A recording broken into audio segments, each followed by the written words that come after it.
Good morning, everybody. Rashida Strober here, the world's first and only dark-skinned activist, the creator, the inventor, the designer, the architect of the very first platform.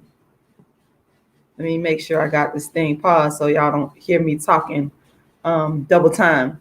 Anyway, Rashida Strober here. Like I said, I'm the world's first and only dark-skinned activist. I am the creator, the inventor, the designer of the first platform in history created to fight against colorism and darkism, and it's called Dark Skin Activism. I am the Dark Skin Activist. Created this very first platform in 1998. It consists of my books, my plays, and my darkism talks, where I travel around the country performing my one-woman play, A Dark Skinned Woman's Revenge, and doing darkism talks regarding only dark skin. I am the first person in recorded history to do this. The books include Darkism, 25 Ways Dark-Skinned People Are Discriminated Against, A Dark-Skinned Woman's Revenge, which there's a book version and a play version, How to Be the Hottest Dark-Skinned Chick on the Planet, which is the first motivational book for dark-skinned females, Token Dark Girl, the It Dark Girl of the Moment, and I'm also working on a book called Inventing Dark-Skin Activism, which details how I created this entire platform. So in 2010, I brought the first colorism channel to YouTube, and in 2015 went viral for calling out Kendrick Lamar's darkism. And after that virality, Black people began to mock me and say I was crazy. But then Black people all over YouTube started plagiarizing and copying my work. And so that is how you get the channels now in 2021 that are speaking, and the celebrities that are just speaking out on colorism. All of these people have jumped on the bandwagon and, plagiarized my work, but I'm the originator of the entire lane. You want to support my work, go to my Cash App, $Rashidalala. Once again, that is $Rashidalala. My PayPal is icecreamladydream@yahoo.com, icecreamladydream@yahoo.com. And I'm just $100 away from reaching the goal of $10,000. So go to my GoFundMe and somebody go ahead and make that that last $100 donation so that the GoFundMe reaches the GoFundMe reaches the $10,000. All right. So this morning I'm here because I'm going to be dropping the links inside the chat box as I speak. This morning I want to respond to a comment that was left in my comment section in response to a video that I made entitled, let me go back to the video right here, right now. Give me a second here, y'all. Give me 1 second. The video is entitled, Brown Skinned People, Do Y'all Really Experience Darkism? That's the name of the video that a person came onto the comment section. I'm going to go there. Give me a second. Give me 1 second. I'm going to go there and I might share the screen here. That'll just make it a lot easier so that way you guys can see exactly what I'm talking about this morning. I'm not going to be on here long. I always say, no, you better go and make the donation now. Good morning to you. I will put that link there. Go and make the donation. Oh, my voice is kind of hoarse because I have been talking and running my mouth a lot here. Hold on 1 second, y'all. There we go. As you can clearly see, I'm $100 away from reaching the $10,000 goal. Listen, somebody go there and make that donation. Y'all done got a lot out of me. Y'all done squeezed a lot. Y'all done picked my brain. I hate that. I hate when people say pick your brain. That means you want to just drain my energy and take from me and exploit me. That ain't right. So here's what you need to do. If you benefited from my work, if you enjoyed my work, if you learned something from me, go make a donation. Go make it happen. Go get this GoFundMe to $10,000. Go do it now. All right. So let me get to where I wanted to make this video for. So this is the video that I was referring to right here. Brown skinned people, do y'all really experience darkism? I actually made this video as a response to an email that someone had sent me. And then I checked my comment section, and this is the comment that I'm referring to. I want to take the time this morning to answer and respond to what this person is saying. And I also want to say too, because somebody said in my comment section, I'll be reading my comment section when I get a chance. I really do. And you said that I should invite people onto my panel. Well, let me tell you something. I invented this whole panel discussion thing when it comes to darkism and colorism. I used to do that all the time. But you get tired of being exploited and people taking your kindness for weakness. And so I would bring people on, and people just been doing all kinds of dirty, low down things to me over the years. And it all the things from taking my content without my permission, to coming on to the lives disrespecting, to what's the guy named Angel Ramirez Jordan. Back in 2015, this dude reached out to me, asked me for an interview multiple times on Facebook in a Facebook message. And I finally said, okay, we agreed that, okay, we're going to both put the interview on our channel. It's both of our intellectual property. And do you know what this man did? He went and lied to YouTube talking about I infringed on his intellectual property. How is that when first of all, you asked me for an interview. It's me, it's my image, it's me talking. But the point is you lied, and I had to go back and forth with YouTube for a minute and let them know, hey, this is my image, this is me, this is my interview. And I did eventually win with YouTube. But, in Angel Ramirez Jordan, I don't even think his behind is on YouTube no more. When you do people dirty, eventually, it might take some time. That karma gonna come back on your ass. And he know damn well that he asked me for an interview. He know damn well that we both agreed that we'll put it on our respective channels. He wanted that interview with me, and he wanted me to do a lot of darkism things with him. And then he turned around and started doing all kind of stuff I ain't gonna get into. But it went real south, and I didn't like how he did me. And so now I gotta admit, y'all, I'm a little bit leery, but I may go back to letting people come on the live and sending out the StreamYard link. I might do that. I'm not gonna make no promises, but I am considering it. So just like when people started stealing content from my book, How to Be the Hottest Dark-Skinned Chick on the Planet, I had to take that off my website. I was giving that book away for free because I knew it was gonna help people. How did they thank me? They didn't come along and drop a donation, every once in a while. They thanked me by taking their ass to my website and stealing the content. But recently, I wouldn't say recently, over the last year, I had gotten messages from people that read my book, Darkism, and they sent me these messages saying, Rashida, you helped me to know that what I was experiencing as a dark-skinned man or woman isn't in my head. It actually happened to me. And that touched my heart. It inspired me to put Darkism on my website for free. So I did.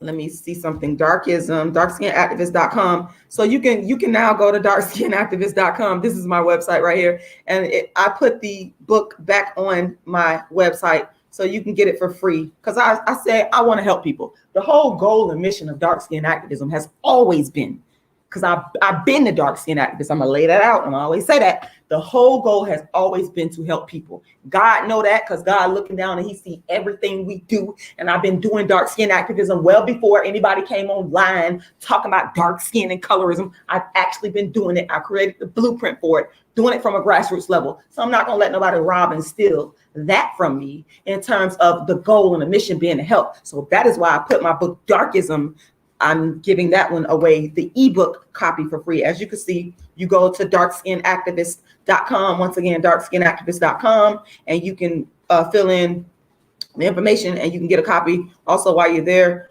you can look over the website, find out more information about me. And as you can see, my Cash App is there, $Rashida Once again, $Rashida. The PayPal is there as well, icecreamladydream@yahoo.com.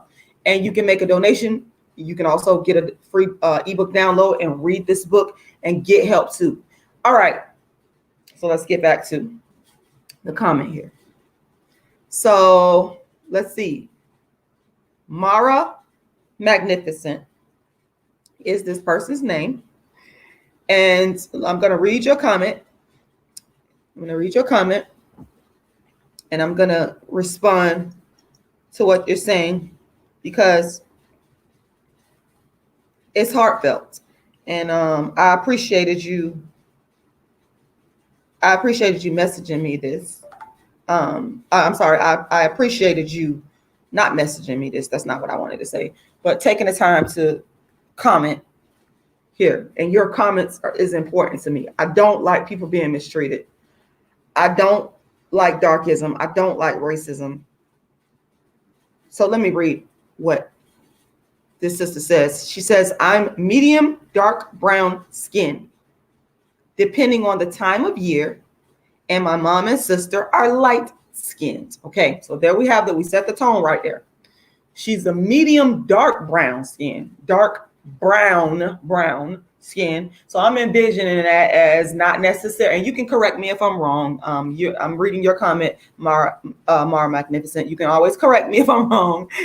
But I'm interpreting this as you're not dark skin, but you're darker than obviously your mom and sister, who you stated are light skinned. Continuing along, you said, I was seen as pretty despite my skin color. I'm happy to hear that, because to me, dark skinned people are pretty because of their skin color. I see it the opposite way. Okay? The dark skinned activist sees it the opposite way. She says, my hair texture is curly, and I can't count how many times people commented on how I had my hair with my skin color. And that's another thing I talked about. There was a sister that I talked to years ago, and she talked about, I wanted her to come on, but she had her various reasons. Some of these people work in corporate America and things like that, and that's why they don't want to come on and show their face. And I respect that. But I would never forget the many conversations we had. Shout out to that sister, she listened. She talked about a pretty girl privilege she had as a dark-skinned woman. And oftentimes that's tied into hair texture. Understand, if you get any type of pretty girl privilege as a dark-skinned woman, usually you're the Tatiana. I spoke about this years ago. I told y'all I've been the dark-skinned activist. Y'all know I'm gonna weave that in here. I'm always gonna let motherfuckers know I've been the dark, because people be stealing from me so much, and I don't like it. But I talked about this some years ago.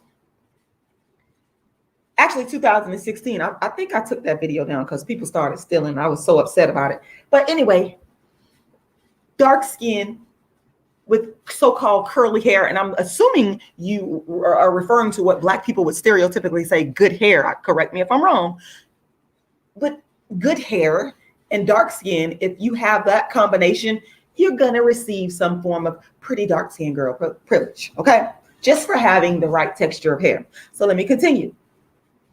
She says, my sister and cousins were all light and loved to proclaim their lighter skin. Okay, here we go. Here we go with the darkism that apparently brown skinned people do experience. And I've stated this before, that there's levels to darkism. And here's an example. She says, I felt dirty and unworthy my whole life. Now, hold up. Let me slow this down. And I'm trying not to be on here for too long, because I do have some things I got to do. We go from, she set it up. I'm darker skin. I'm brown skin, rather. Darker than the light skinned mom and sisters. And despite the skin color, she's been seen as pretty. And she also has the curly hair, which I'm assuming that to mean that it's the so-called good hair, what Black people refer to as good hair, less kinky, coily, less nappy. Now she gives us that setup there. Okay. But then she goes on to speak on the hypocrisy. This is, and this is my interpretation of what I'm reading here. Then she goes on to transition into the hypocrisy of Black people in regards to exhibiting darkism to darker skinned people. Now let's keep reading this.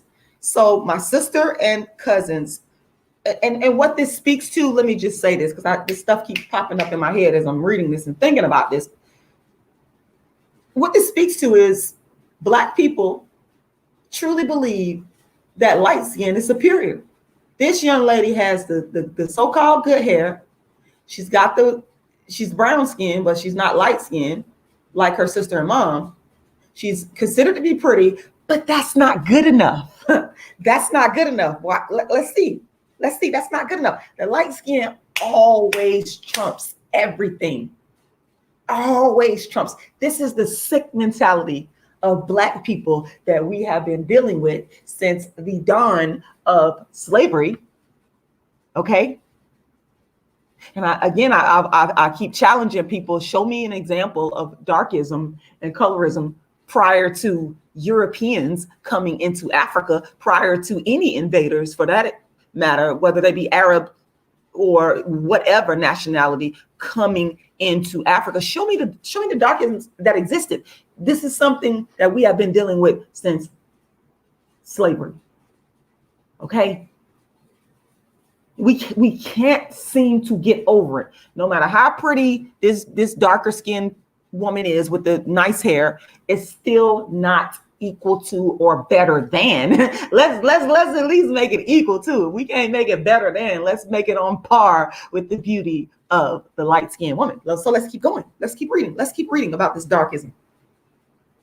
My sister and cousins were all like and love to proclaim their lighter skin and love to proclaim their lighter skin.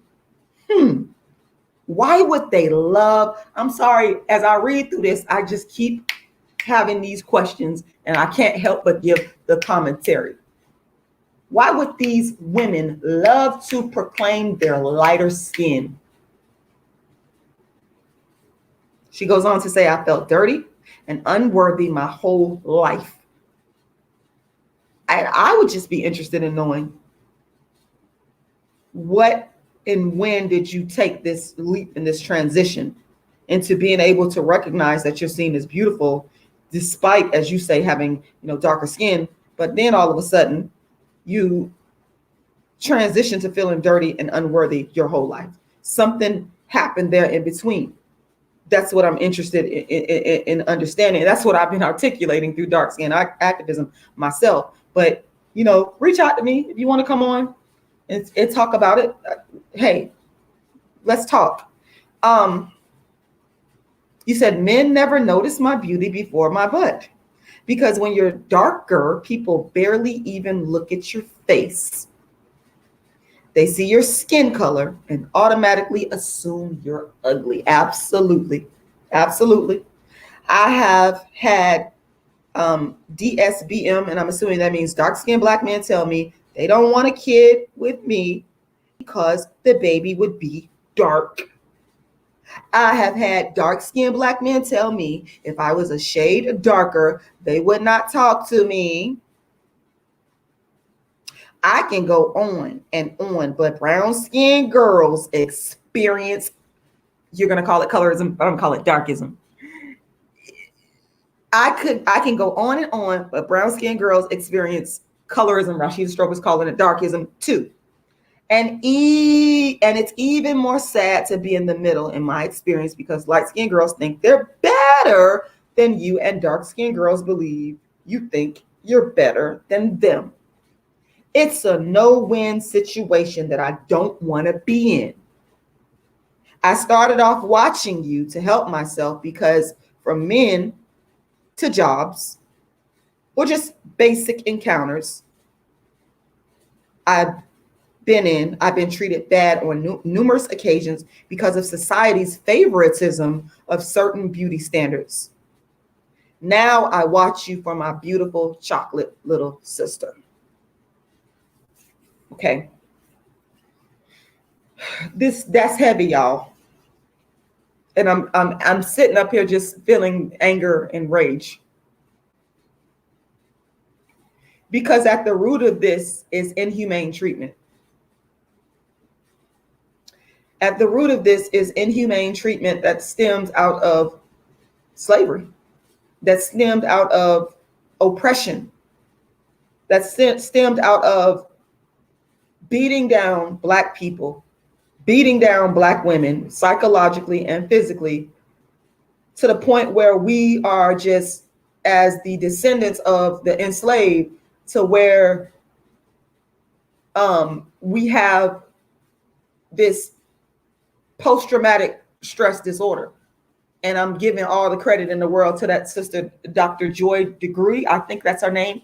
I'm giving all the credit in the world for her presenting that framework, because I don't like to steal from Black women. Take note. That's how you do it. That's why I heard the post-traumatic stress syndrome as it relates to our experiences, the descendants of the enslaved, our experiences in the modern day world. The oppression is in our DNA. It's rooted in our DNA. And my heart goes out to you. My heart goes out to you from the depths of my soul to the bottom of my heart. And obviously, because what you're speaking on, I've mentioned that.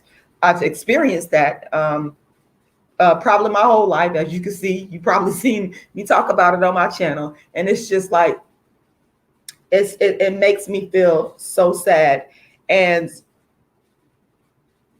it makes me feel sad that, and I can tell you this because I'm an honest person. Sometimes I can see the pain of other Black people of other skin tones. I can feel it and see it because I've helped them. But sometimes I have been so caught up in my own pain as a dark-skinned Black woman that it's like the cognitive dissonance I talked about with the light-skinned women. I can fully admit that I have a form of cognitive dissonance regarding lighter brown-skinned Black women than me. Not light-skinned, but brown-skinned women that are lighter brown than me. Because the darker-skinned woman, in my humble opinion, experiences I feel the brunt of darkism. We experience the harshest versions of darkism. And as you clearly stated in the beginning, you went from being viewed as beautiful and to this feeling of being rejected your whole life by the different components of Black society. And I just want to tell you that I empathize with you. I do. And you clearly express being caught in the middle. And it's true.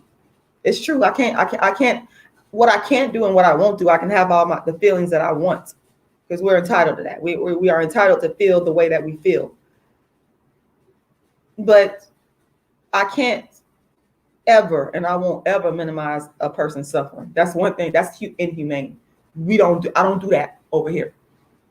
Never will I minimize what somebody else, because I'm not them. I can't, who am I to tell this brown-skinned woman what she's been through when she actually lived it? And as the dark-skinned activist, I'm here as a dark-skinned activist, a dark-skinned woman. I'm acknowledging your struggle in the middle of the light-skinned spectrum and the dark-skinned spectrum, and I'm acknowledging your darkism struggle, because I've always said that there's levels to darkism. And I've always said that even light-skinned people can experience a form of darkism based upon their darkness. So if that is the case, obviously a brown-skinned person who's not light-skinned and who's not necessarily dark-skinned, they can obviously experience a level of darkism as well. And clearly this sister has articulated her experiences with darkism. And the impact of it is, what touches my soul is you speak about the men and the way you get treated, and the way, and this is something that I've spoken about a lot with darker skinned women. We have to have extra. We have to have assets. We have to have assets. We cannot just be pretty. We cannot just be dark skinned. We have to come with some form of an asset. And in this case, you talked about how these men looked at your derriere first. That's to them, to these Black men, it is considered to be an asset. That's a form of an asset. For some dark skinned women, they have to, I know with myself, just to tell you, Black men have, I believe in my head, based upon what I've seen, they've dated me or married me not because they thought that I was beautiful. It's never been that. And as a woman, that's an insult. I'm going to always be insulted by a man that doesn't see my physical beauty. Every woman, whether she wants to admit it or not, they want to be seen as beautiful by a man that they're dating. You want to be seen as beautiful. Now, do I like it when men say, oh, let me give y'all some of the reasons, the assets that men have dated me or liked me or married me? Well, because some men have liked the fact that they'll say, oh, you're smart. Or some men will say, I like the way you keep a clean house. Or some men will say, I like that you take care of yourself physically, or I like that you're vegan. Or some men will say, I like the way you take care of me. Like I'm the type of woman that will, if I'm with you, I'm gonna take care of you. Like I'm gonna show you like how much I love you, and I'm gonna cater to you, and I'm gonna do all that great stuff. That's just me. Or they will say, I like the way that you go about and handling your business. Or I like the fact that you are educated. Yeah, some men do like educated women. Listen, some men like educated women. They like the fact that you got a college degree. Okay, I mean, it is what it is. I mean, we got these men going on and on about, they sort of disparage Black women for having college degrees, and I'm one that feels that a college degree is not the most important thing in a relationship. I just have never felt that way, and I never will. But I'm here to tell you that some men will get with you because you're smart and you have a college. They've done it to me. In fact, I truly believe that one of the reasons why my ex-husband married me is because I had a master's degree, which is stupid, but to me it is. But the point that I'm making to y'all is it's never been because they felt that I was beautiful like they do with light-skinned women, who some of these light-skinned women are not beautiful. The light skin is what makes them beautiful. I truly believe that a Black man is getting with, when they get with light-skinned women, they get with them because they see beauty. They see beauty. When they get with a dark-skinned woman, and I talked to this, shout out to Dr. Sean from the Book of Sean, premiering on Fox Soul, which I had the privilege to appear on Fox Soul. I think it was earlier this month. But I was telling him that he asked me about this. How do I feel about the Black men that I've been? It's always been some ulterior motive. It's never been, I love you because you're this beautiful Black dark-skinned woman. It's always something else within my and again, I'm not saying that it's not good to have all these, because you need to be a whole woman. I pride myself on being certain ways of being that I have about myself, but I'm a woman still. I want you to like me because I'm beautiful as well. I'm not saying that that's the chief thing, because anybody that's in a relationship, you know that if you with that person long term, you're going to get old and looks and beauty fade. And so you do need to have more than just looks and beauty. You absolutely do. But as a part of being a woman, our power, our beauty bargaining power, which is a phrase that is in my book, Darkism. I have the first dark skin glossary of terms. If you read my book, Darkism, 25 Ways Dark-Skinned People Are Discriminated Against, there's a term called beauty bargaining power.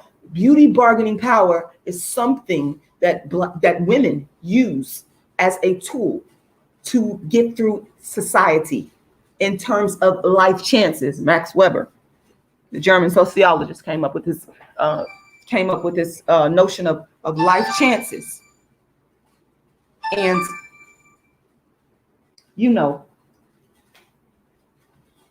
beauty bargaining power can help to propel a woman's life chances. So if the dark-skinned woman is on the bottom regarding the beauty hierarchy, and the lightest woman, white, blue-eyed, blonde hair, is at the top, then it's going to be a struggle, and it's going to be a problem for us in terms of flexing and using that beauty bargaining power as we move throughout the world.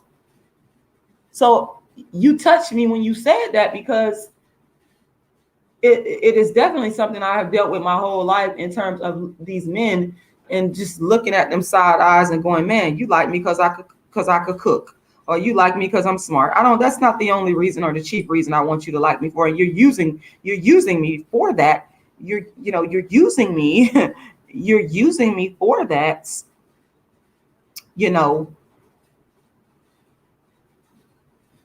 because it's a benefit to you.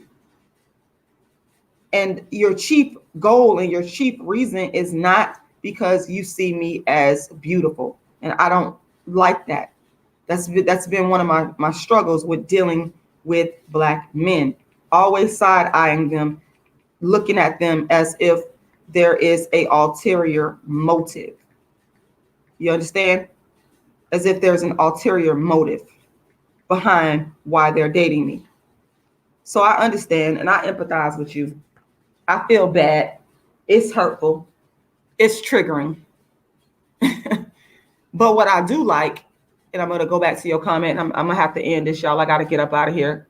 What I do like is the fact that, let me go back to your comment. In the end, you said, and this is the solution.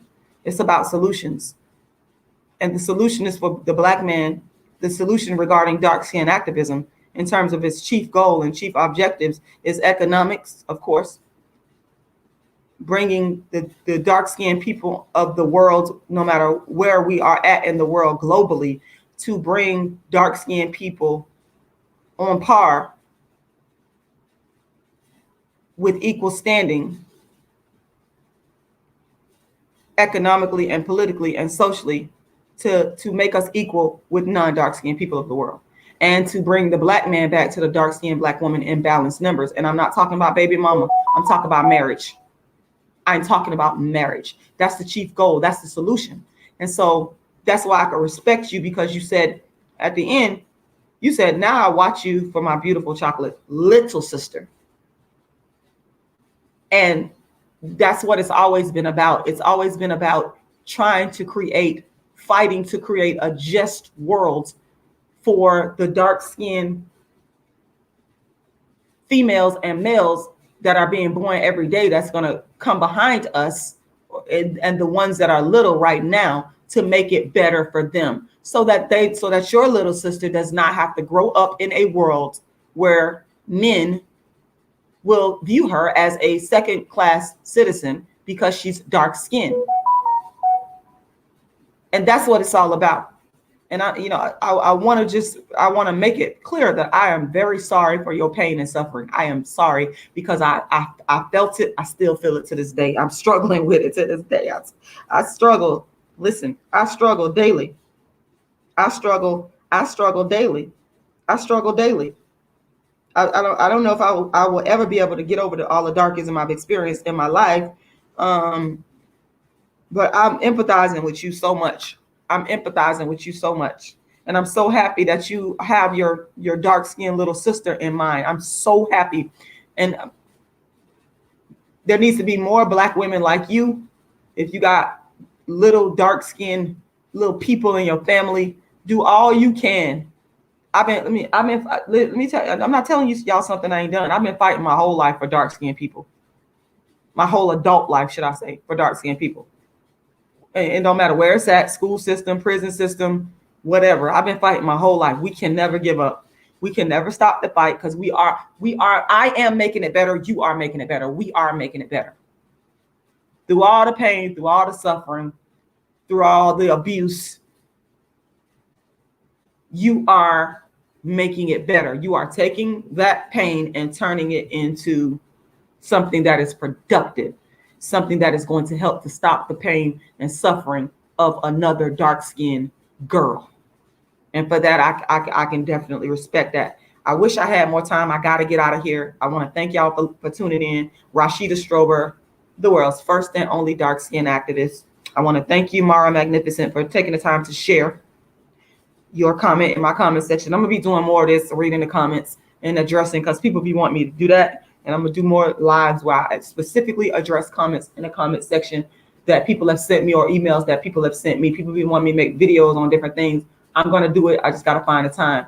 darkskinactivist.com. Once again, darkskinactivist.com. Go ahead and download your free ebook copy. Make a donation to my Cash App, $rashidalala, $rashidalala. The PayPal is icecreamladydream@yahoo.com. And I'd like to thank, and during this live, look at here, now reach the $10,000 mark. God is good. I'd like to say thank you to the anonymous donor that has helped the Dark Skin is Beautiful campaign reach the short-term goal of $10,000. Thank you. I appreciate everybody that's donated, every single person. Thank you. And I would like to say Let's get to that $1 million goal. We're going to get there. People said I couldn't get here, but we're going to keep going. This is what the dark skin activists do. We keep right on going. darkskinactivist.com. I will talk to you guys again soon.